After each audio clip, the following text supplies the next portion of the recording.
जब से भारतीय जनता पार्टी इस देश में आई है तब से जितने भी विकृत मुद्दे हैं, हाँ। जिस पे हमारे साथ दमनकारी नीतियां अपनाई जा रही थी, तो उन सब में हमने पहल करके, चाहे कोर्ट के माध्यम से हो, हमने उन सब चीजों को ठीक करने का प्रयास किया है और उसमें सफलता भी हासिल कर रहे हैं। हमारे जितने भी मंदिर थे जहां पर अंग्रेजों ने जबरन घुसकर मस्जिद का निर्माण किया, वो सारी प्रक्रियाएं भी चल रही हैं और हम आपको विश्वास दिलाते हैं देश की जनता के उन सारे मंदिरों को हम वापस लेकर रहेंगे।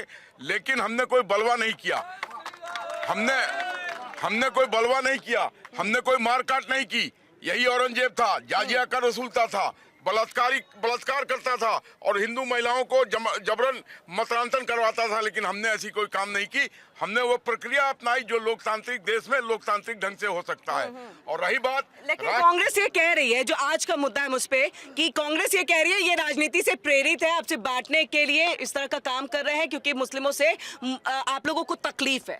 देखिए, कांग्रेस तो एक फिसलता हुआ गिरता हुआ पहाड़ है, उसकी क्या बात करें हम लोग। जनता ने ही उसको बैठा दिया है रोड पे लाके, तो कोई ना कोई मुद्दा तो उनको चाहिए। अब आप बताइए, अगर हम ये कहते हैं कि भारत में यदि रहना है तो वंदे मातरम कहना होगा, तो क्या गलत कहते हैं? भारत माता की जय बोलने के लिए कहते हैं तो क्या गलत करते हैं? यही देश है ना जहां पाकिस्तान के चौके छक्के पर तालियां बजती थी और हम लोगों ने देखा है उसको। अब है किसी की मजाल जो तालियां बजा दे पाकिस्तान के चौके छक्के पे? 1 मिनट के अंदर जनता उसका नेस्तनाबूद करे। और रही बात, जितने भी आतंकवादी हैं उनको वकील कौन मुहैया कराता है? यही मुस्लिम संगठन, आतंकवादी संगठन है। अफजल गुरु को नहीं आ रही हूं आप लोगों के पास। हाँ, अफजल गुरु को और झांगुर को किसने वकील मुहैया कहा है? क्या झांगुर उस मस्जिद में भजन गाता था? पूरे देश के लोग नहीं जानते हैं कि क्या झांगुर उस मस्जिद में भजन गा रहा था या अल्लाह की इबादत कर रहा था? वो मतदान करवा रहा था पैसे के जोर पर, और पैसे बाहर के देशों से आ रहे थे। अगर उन चीजों को हमने रोका है तो कौन सा देश विरोधी काम किया है? और रही बात राष्ट्रगीत की और राष्ट्रगान की, तो राष्ट्रगीत के अगर 6 छंद थे बंकिम चंद्र चट्टोपाध्याय के लिखे हुए, तो 2 को क्यों उठा लिया? अगर उसमें हमारे देवी देवताओं का नाम था तो उसको डिलीट करने की क्या आवश्यकता पड़ी? किसको आप खुश करना चाह रहे थे? किन लोगों को खुश करना चाह रहे थे? चलिए, ये सवाल हम पूछेंगे, मुन्ना जी आएंगे। एक सवाल यहाँ से था, इन्होंने पूछा था और सरकार भी आप ही की है। वो कह रहे हैं कि पेंशन अगर सरकारी नौकरी में है तो आम लोगों को नहीं, जो ओपीएस का मुद्दा हर बार इलेक्शन के टाइम में उठता भी है वही उठा रहे हैं कि बाकी तो विधायक इन सबको तो पेंशन मिल जाता है, बाकी हम लोगों को क्यों नहीं? देखिए, मैं मानता हूँ, ये आपके लिए है जवाब। ये मैं मानता हूँ, हमारा ही वोट से जीत कर जाते हैं। हाँ, हमी को जूता, हमारा जूता है, हमारा सर है। ठीक है, अब मैं बोल लूं। देखिए, हम मानते हैं कि कांग्रेस की कुरीतियों को ठीक करने में टाइम लगेगा। 60 साल में उन्होंने जो कृत्य किए हैं वो एकाएक नहीं ठीक किए जा सकते। लेकिन आप शायद भूल रहे हैं कि हमारी सरकार है जिसने 5 साल के ग्रेच्युटी को पर ईयर ग्रेच्युटी कर दिया कि अगर कोई बचना 1 साल भी काम करेगा तो उसको 15 दिन की तनख्वाह मिलेगी। ये भी एक तरीके से आपके सेवा में ही हमने हाजिर किया। और आप देखते रहिए, आगे आगे बहुत कुछ होने वाला है जिससे आपके इस तरह का कष्ट दूर होगा, इसका निवारण होगा। अभी देश आर्थिक प्रगति कर रहा है। लोग चाहते थे कि हम पाकिस्तान से युद्ध कर जाएं, लेकिन मोदी जी पागल नहीं थे। उन्होंने 2 दिन में पाकिस्तान को नेस्त नाबूद करके अपनी आर्थिक गति को जारी रखा। अगर हम युद्ध में भिड़ जाते तो हमारी आर्थिक प्रगति नीचे आ जाती, महंगाई ऊपर चली जाती और देश आगे बढ़ने से जो अब तीसरी सबसे बड़ी अर्थव्यवस्था है उससे नीचे आ जाता।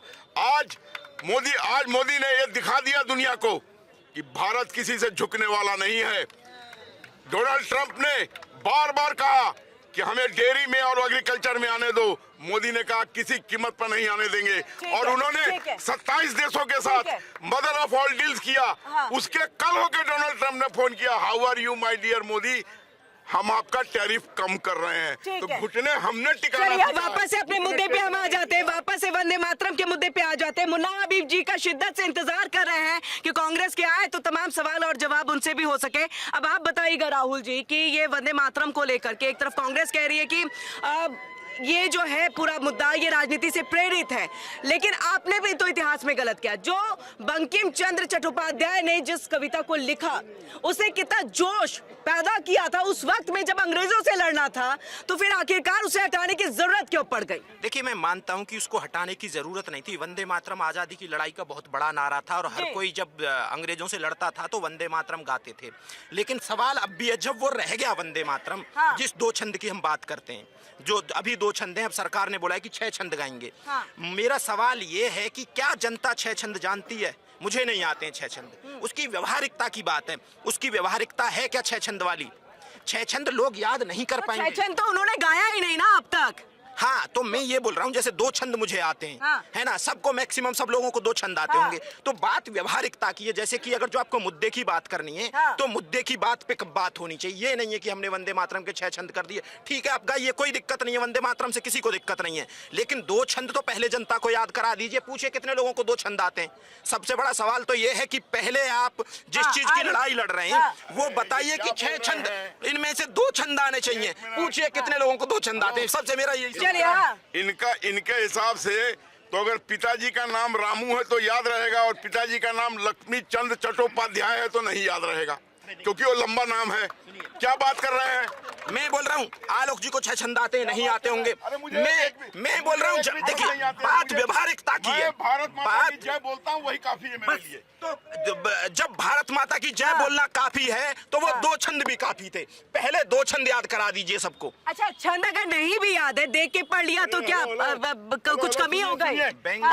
यहाँ पर अनपढ़ गंवार लोग भी पूरा हनुमान चालीसा कंठस्थ कर लेते हैं, और अगर वो चाहें तो ये राष्ट्रगीत भी कंठस्थ कर लेंगे। आने तो दीजिए, पहले खाना आए तो खाएंगे बाद में। मैं तो ये बोल रहा हूँ कि राष्ट्रगीत तो ऐसा था नहीं कि आजादी के बाद या हनुमान चालीसा के बाद लिखा गया, या तुलसीदास जी ने हनुमान चालीसा पहले लिख दी तो इसलिए हमें याद है। मैं बोल रहा हूँ कि अगर जो राष्ट्रगीत लिखा गया, किसी ने याद करने के लिए मना किया था क्या? 2 छंद याद करने के लिए मना किया था? मैं बोल रहा हूँ कि व्यवहारिकता की बात है। व्यवहार जैसे हम व्यवहारिकता कितनी है? नहीं, व्यवहारिकता से ज्यादा पूरे का पूरा। हाँ। याद करने को आपका बच्चा स्कूल जाता है, दूसरी तीसरी कक्षा में उसको राष्ट्रगान याद हो जाता है, तोतली भाषा में बोलता है जनमन गण अधिनायक जय है, और जब हम वो भी सिखाने पे आएंगे तो हम राष्ट्रगीत भी उसको याद करा देंगे। आप याद रखिए। नहीं, ये तर्क थोड़ा सा राहुल जी यहाँ पर थोड़ा सा तर्क यहाँ पर कमजोर सा पड़ रहा है। मुझे लग रहा है कि इस बेहतरीन तर्क की जरूरत है। बताइएगा, ये वंदे मातरम को लेकर के बड़ा फैसला आज के दिन, आज के अगर भारत के लोगों को हम देखें तो उनके लिए कितना बड़ा दिन है?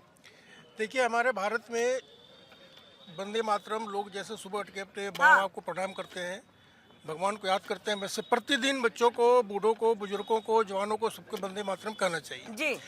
और हमें ये लगता है कि जैसे 6 छंद उसमें थे, हाँ। अगर 6 छंद शुरू से पढ़ाया जाए तो 6 का 6 छंद बच्चे याद करते हैं। हाँ। वो तो गलती है पुरानी सरकार की, जो उन्होंने 2 छंद ही पढ़ाया। पुरानी सरकार की गलती है राहुल जी। अगर वो 6 छंद शुरू से ही पढ़ाया जाते तो 6 छंद का 6 छंद याद होता। बिल्कुल होता। जैसे बच्चे अपने स्कूल में पूरी की पूरी 20 लाइन की कविता याद करते थे, आ रहे, हाँ। जैसे बच्चे स्कूल में पढ़ते थे 20 लाइन की पूरी पेज की कविता याद हो जाती थी, हाँ। तो 6 छंद याद करना बहुत बड़ा मुश्किल काम नहीं है। 6 छंद, हाँ। हाँ। 6 छंद करना याद नहीं है ना? हाँ। बहुत मुश्किल काम नहीं। चले 2 सुना दीजिए। नहीं, हम सुनाएंगे, हम नहीं सुना। अरे सुनाइए। मैं बोल रहा हूँ 6 मुश्किल नहीं है। देखिए, मैं यही बोल रहा हूँ कि देशभक्त कैसे हैं ये, इनको 2 छंद आते नहीं है। अब ये मुझ पे देशद्रोही होने का आरोप लगा सकते हैं, लेकिन मुझे आते हैं 2 छंद। 2 छंद मुझे आते हैं, इनको नहीं आते हैं। सवाल ये है कि भाई आप करिए तो सही, कम से कम। ये वंदे मातरम और जनगण मन हर जगह नहीं गाया जाता क्या आपको इनको मना किया था क्या वो 2 छंद याद करने से? मैं बोल रहा हूँ कि आप लॉजिकली डिबेट करिए। राष्ट्रगान का मैं सम्मान करता हूँ, राष्ट्रगीत का मैं सम्मान करता हूँ, राष्ट्रगान राष्ट्रगीत का दोनों का सम्मान करता हूँ, लेकिन मेरा सवाल ये है कि भाई आप सुनाइए तो सही। मैं सम्मान करता हूँ, मुझे याद है। आप सम्मान चलेगा क्या? देख करके सुना दिया चलेगा? देख के सुनवा दीजिए 6 छंद। अरे अगर 2 छंद भी देख करके सुना दिया, 6 छंद भी देख के सुना दिया तो देशभक्ति का कायम रहेगी। 6 छंद आप पढ़वा दीजिए सही से, देख के। अच्छा, 6 छंद देख के पढ़वा दीजिए। सलान जी लगता है शिक्षक बन के आए हैं, ये लोगों का इम्तिहान ले रहे हैं। जब मैं छोटा सा बच्चा था तो बिहार के अपने गांव से जब मैं शहर की ओर जाता था, रास्ते में टायर पंचर हो गया और चारों तरफ खेत था घना। हमको डर लगा कि भूतवा आ जाएगा, तो हमको तो पूरा हनुमान चालीसा आता नहीं था। भूत पिचास निकट नहीं आवे, महावीर जब नाम सुनाने, यही कह के हम अपना काम चला लिए, हम शहर पहुंच गए सकुशल। तो काम चलाने की बात होती है। राष्ट्रभक्ति का आपके अंदर जुनून होना चाहिए। तो जुनून आपको की राष्ट्रगान और राष्ट्रगीत याद करने की जरूरत नहीं है। जब भी मौका मिले बोलिए भारत माता की जय। और भारतीय जनता पार्टी कहती है भारत में यदि रहना है तो वंदे मातरम कहना होगा।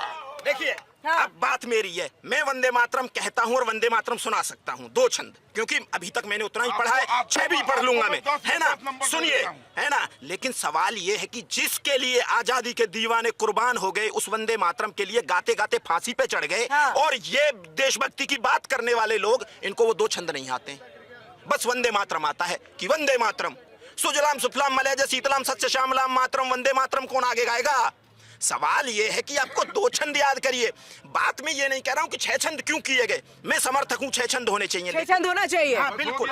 लेकिन सवाल ये है, हमारा काम इसी से हो गया। ये सरकार राष्ट्रवाद की बात करने वाली सरकार 2 छंद जनता को याद नहीं करवा पा रही है, अपने नेताओं को याद नहीं करवा पा रही है, वो 6 छंद की बात कर रहे हैं। इसे बोल रहे हैं, ये सब मंत्री के साथ यही उठते बैठते या सोते गाते हैं। आप कितना मंत्री का इंटरव्यू लिए हैं जो आप कह रहे हैं किसी मंत्री को नहीं आता है? इतनी किस बिला पर बोल रहे हैं आप? देखिए, राष्ट्रभक्ति का जुनून होता है, वो जुनून आपके अंदर भारतीय जनता पार्टी पैदा कर रही है कि आप में राष्ट्रीयता ओतप्रोत हो, आप उससे मजबूती से खड़े हों। नेताओं को नेता राष्ट्रीय सत्ता से ओतप्रोत हो नहीं पा रहे हैं, जनता की बात कर रहे हैं। मैं यही तो कह रहा हूं कि आप हैं बिल्कुल राष्ट्रीय सर, तो बाकियों को कैसे आप दे रहे हैं ये सर्टिफिकेट कि वो नहीं है? मैं बोल रहा हूं कि देखिए, हाँ। जिस भगत सिंह ने जो गाया, सुखदेव ने जो गाया, हाँ। राजगुरु ने जो हाँ। गाया, पंडित राम प्रसाद बिस्मिल ने गाया, ठाकुर हाँ। रोशन सिंह हाँ। ने गाया, हाँ। ढींगरा ने जो गाया, वो वंदे मातरम मुझे याद है। मैं ये बोल रहा हूं क्योंकि मैं मेरे समझ नहीं आ रहा आप याद करने के पीछे क्यों है भाई। हम देख के भी अगर पढ़ ले तो गलत क्या है इसमें? अच्छा, मैं बताता देख के पढ़ा जा सकता है या नहीं? तो क्या देशभक्ति इससे साबित होती है कि देख के नहीं पढ़ रहे तो आप देशभक्त है, नहीं पढ़ और याद करके नहीं पढ़ रहे तो फिर आप देशभक्त नहीं है? क्या कह रहे हैं? वंदे मातरम को देख के पढ़ सकते हैं ना? पढ़ सकते हैं ना? हाँ, क्यों? सरकार ने नोटिफिकेशन जारी किया है, सरकार ने बोला है 3 मिनट 40 सेकंड राष्ट्रगान गाना होगा, खड़े होके गाना होगा, और सावधान मुद्रा में गाना होगा। सावधान मुद्रा मतलब जैसे आप जनगण मन गाते हैं वैसे आप ऐसे करेंगे, ऐसे होगा क्या? अरे देखिए ना, पढ़ा जा सकता है। अरे देखिए, सावधान मुद्रा का मतलब स्ट्रेट खड़ा होना है। ठीक है। हाँ। अरे सुनिए तलान, हाँ। अरे तलान जी सुनिए, यहाँ आ रही हो, सुनिए, आपके पास आ रही हो, हाँ। यहाँ जितने भी व्यक्ति, यहाँ जितने भी, अरे 1 मिनट, जनगण मन में आला अंतर है ना। यहाँ जितने भी व्यक्ति हैं लगभग सबको राष्ट्रगान आता होगा, जनगण बच्चे में ही सीख गए होंगे। आता है राष्ट्रगान सभी को? जनगण मन स्कूलों से ही सिखाया जाता है। हाँ। स्कूल में सामने खड़े होके जब बच्चा एक खड़ा होता है, हाँ। तो सामने सारे बच्चे फिर बोलते हैं, उसको रिपीट करते हैं। हाँ। तो इसलिए तो करते हैं ना। और ऐसी वंदे मातरम हो जाएगा, इसमें दिक्कत क्या है? हाँ, इसमें दिक्कत क्या बोलिए? हाँ, आप लोग सही बात है, बिल्कुल ये स्कूलों में बिल्कुल हमको सही बात शुरू है। से यही सिखाया गया है। हाँ, सामने में जब भी ये होता है प्रेयर का टाइम, उस समय तो लोग रहते हैं ना, बच्चे रहते हैं। एक इंग्लिश में शब्द है, practice makes a man perfect. हाँ। अगर आपके स्कूल में उसी तरीके से वंदे मातरम गाने की प्रक्रिया शुरू हो जाएगी तो 2, 4, 6 महीने में हर आदमी की, बच्चे की जुबान पे राष्ट्रगीत पूरी तरह से आ जाएगा। अच्छा, आप इंतजार राहुल जी ठीक है, हम ये याद करने से आगे निकलते हैं क्योंकि याद करना कोई तर्क है नहीं यहाँ पर। नहीं, सावधान मुद्रा में रहने की बात है। तो अगर आपका माता पिता, मान लीजिए आपके पिताजी आपके कमरे में आ गए तो आप कुर्सी से उठ के खड़ा नहीं हो जाते हैं। अगर आप एक सही बेटे हैं तो माता को देख के आप खड़े नहीं हो जाते हैं। और आप बात कर रहे हैं कि अगर राष्ट्रगान के समय हम अच्छा, चलिए ये एक आप मुझे तर्क दीजिएगा। मैं आपके पास आ रही हूँ जितेंद्र जी, लेकिन आप जो बार बार याद करने को, ये तो एटलीस्ट कांग्रेस का कम से कम तर्क नहीं था जिसमें उन्होंने 6 छंदों को रखा नहीं। उनके पीछे का तर्क था कि हिंदू देवी देवताओं का नाम है इसलिए हम उसको नहीं रख रहे हैं। तो ये कितना सही था?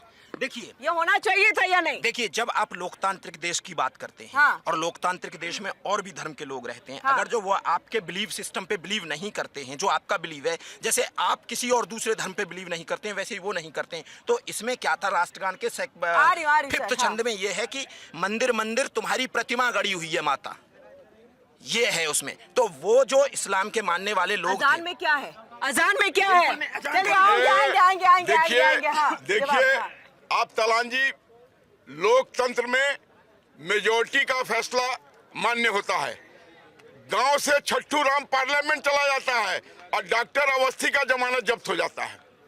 पढ़ा लिखा मापदंड नहीं होता है, जो आप राष्ट्रभक्ति मापदंड होना चाहिए, जो हम सिखाने की कोशिश कर रहे हैं। और रही बात मुसलमानों की, तो मनमोहन सिंह ने एक आतंकवादी को अपने यहाँ बुलाकर चाय पानी कराया, नाश्ता कराया, भोजन कराया। क्या ये मोदी जी करेंगे? और ये पत्थरबाजी जो चालू हुई, आपने कभी सुना किसी हिंदू ने किसी मस्जिद पर पथराव किया है? और कहां से आते हैं पत्थर? उनके छतों पर कहां से इकट्ठा हो जाता है? और हमने पत्थरबाजी बंद करा दी, लेकिन अभी छिटपुट रूप से संभल में अन्य जगहों पर पत्थरबाजी कर रहे हैं।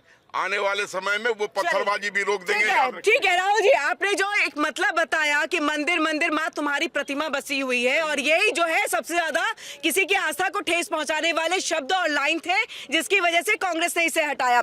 एक्चुअल में जब बंकिम चंद्र चट्टोपाध्याय ने इसको लिखा था, तो उन्होंने खास तौर से भारत में हरियाली को लेकर के, और आप भरपूर हैं, यानी कि आपके पास सब कुछ है, समृद्धि है आपके पास में, उसका जिक्र किया गया था। और वो खास तौर से इसलिए जो हमारे सैनिक, जो हमारे क्रांतिकारी थे, जो हमारे यहाँ पर स्वतंत्रता सेनानी थे, उनके अंदर में जोश भरने के लिए ये था।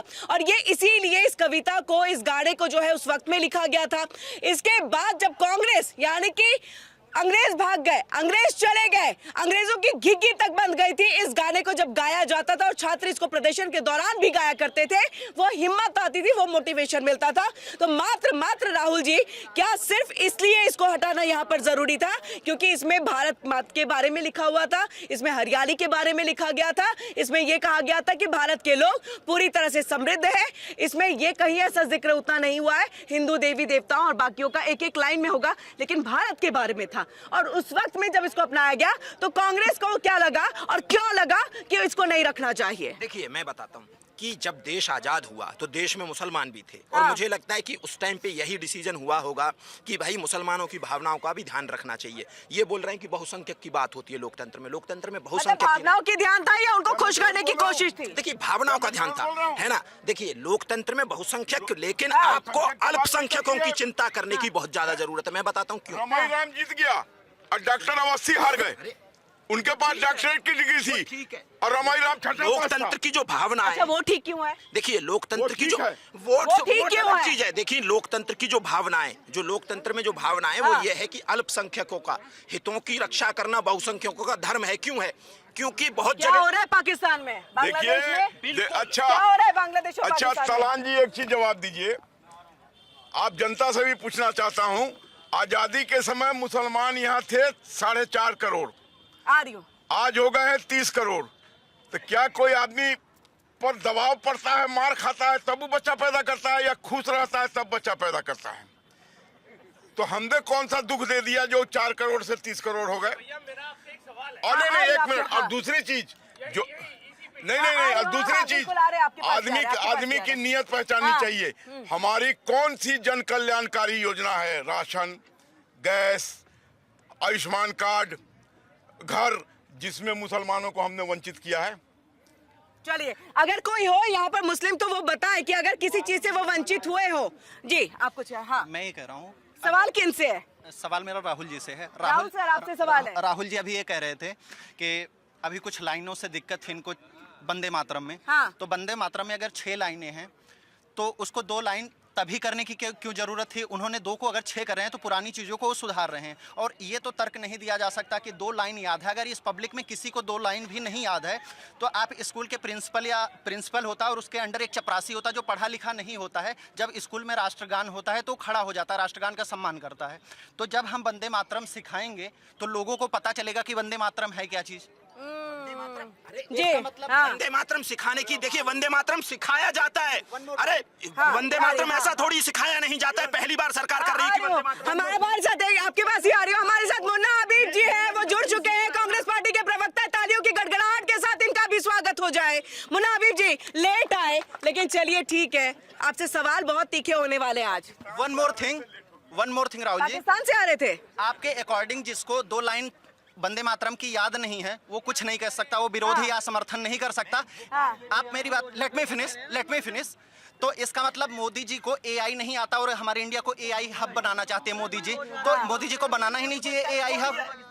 आपके तर्क के अकॉर्डिंग जिसको 2 लाइन वंदे मातरम याद नहीं है, ठीक है राहुल जी, इसका हम जवाब ले लेंगे जी। बिल्कुल आ रही हूँ। आप सवाल पूछना चाह रहे थे। हाँ भैया ये सवाल था, कैसे, ये जो आलोक जी। अभी जो जनसंख्या के बारे में बोल रहे आलोक थे, सर। देखो मैं बताऊं आपको, मैं बीजेपी का सपोर्टर हूँ, ठीक है। अभी पर जो यूजीसी कानून आया, मैं हट गया, अपने आप भी हट गया, अपने दोस्तों को बैठा दिया। इसका मतलब ये नहीं कि मैं किसी आम आदमी या कांग्रेस को वोट दे दूंगा, नहीं भाई, मैं नोटा दबाऊंगा, भाई इसका मतलब नहीं। अब बीजेपी वाला सवाल है, ये जो आप इतने ये गिनवा रहे हो यार, ये जनसंख्या कानून क्यों लाते हो आप? वापस क्यों नहीं ले रहे हो? अरे वो तो हो गया, वो तो इसने स्टे लगा। और वो इन्होंने भी लगाया, वो लगाया सुप्रीम कोर्ट ने। इनकी मेहरबानी नहीं है, वो बीजेपी की कोई उसमें नहीं है। बीजेपी ने तो यूजीसी कानून जातिवाद फैलाने के लिए कानून लाया है। मैं कुछ चीजों से खिलाफ, सरकार उसको कब जल्द से जल्द वापस लेगी, क्योंकि बीजेपी का जो यूजीसी में बीजेपी घिर रही है। आ रही हो सर आपके पास। हाँ ठीक है, यूजीसी पे बीजेपी। हाँ कौन, आप लोग कुछ कह रहे थे? चलिए आप आइए सर, आइए सामने आइएगा। क्या अभी बीजेपी की तरफ से या केंद्र सरकार या फिर यूपी सरकार की तरफ से जो योजनाएं चल रही हैं उसमें किसी तरह की कोई कमी? ना मैं नहीं बोलता। हाँ कोई कमी नहीं है। चलिए नो कमेंट से आप। नहीं मुझे लग रहा है बोलना सबको चाहिए जी। आप जवाब दीजिए। देखिए राहुल जी आपके पास। देखिए, अभी मेरे एक भाई बोल रहे थे, जरा सुन लीजिए भाई आप। हेलो हाँ। हेलो पंडित जी सुन लीजिए। क्या नाम है आपका? अजय शर्मा। अजय। हाँ पंडित जी सुन लीजिए, आप भी बात कर रहे हैं एक पंडित से ही। ये जो यूजीसी कानून आया, इससे जितना आहत आप थे उतना ही आहत मैं भी था और हमारे सारे लोग थे। लेकिन मैं आपने शायद मेरे डिबेट्स नहीं देखे। मैंने जितने भी डिबेट किए मैंने उसके अगेंस्ट बोला है। और ये प्रवक्ता है, स्पोक्स पर्सन। तो मैंने उससे विरोध किया और मुझे पूरा विश्वास है कि आने वाले समय में यूजीसी में बदलाव हम लेकर रहेंगे।